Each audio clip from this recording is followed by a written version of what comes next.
আজ আমরা তোমাদের ঘুরতে নিয়ে যাব আমার বোনের অফিসে। সেখানে কি করেছিলাম, কালীপুজোতে কিভাবে আনন্দ করেছিলাম না করেছিলাম, সারাটা দিন সারা রাত পরের দিন সকালে কি করেছিলাম, চলো প্রত্যেকটা মুহূর্তকে তোমাদের সাথে শেয়ার করতে চাই।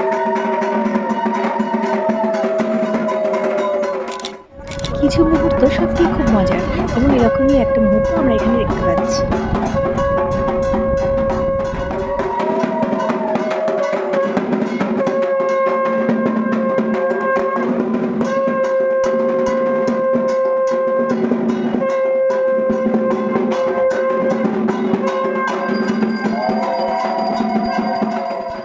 আর পুজোর মাঝে ছিল ছবি তোলা। সেগুলো তো একদম মাস্ট, কারণ স্মৃতি ধরে রাখতে হবে। আর এই যাদের সাথে ছবি তুলেছি তারা আমার ভীষণ ক্লোজ, আমার এক সময়কার খুব পছন্দের প্রিয় ছাত্রী। যদিও ভীষণ দুষ্টুমি করতো তারা তখন। তো যাই হোক, মায়ের পুজো শেষে মায়ের সাথে ছবি, আর পরের দিন সকাল সকাল আবার মায়ের সাথে ছবি। সেখানে আমরা দুজন ছিলাম এবং তারপরে পরের দিন শুরু হলো বরণের পালা। আমি বরণ করেছিলাম মায়ের বিদায়দের জানানোর একটু আগে।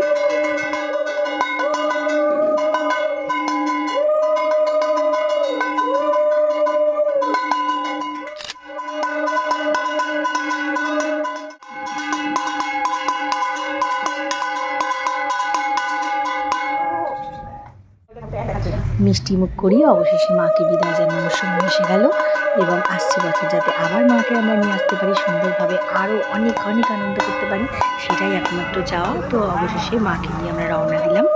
দেখতেই পাচ্ছ 7 পাক ঘোরানো হচ্ছে মাকে, আর এরপরে মাকে তার নিজের জায়গায় আবার পাঠানোর পালা, আবার পরের বছরের অপেক্ষা। জানি মাকে বিদায় দেওয়াটা ভীষণ কষ্টের, কিন্তু আমরা কিন্তু একদম মন খারাপ করিনি, কারণ আমরা জানতাম প্রথম বছর অনেক ভুল ত্রুটি সব কিছুর মধ্য দিয়ে আমরা কাটিয়ে দিলাম 2টো দিন বেশ মজা করে। আবার 1 বছরের অপেক্ষা, পরের বছরের জন্য আবার নতুন উদ্যমে কাজ শুরু করতে হবে যাতে পরের বছর খুব ভালো করে আমরা পুজোটা করতে পারি। তো এভাবেই ঘট মাথায় করে ঘট ভর্তি জল নিয়ে আমার বোন চলে এলো অফিসে, ঘট রেখে দিল। একদম 2 দিনের পুরো তাড়াহুড়ো সমস্ত কিছু কীরকম যেন কেটে গেল। অবশেষে আমাদের হাসি। আজকের ব্লগটা এটুকুই, টাটা।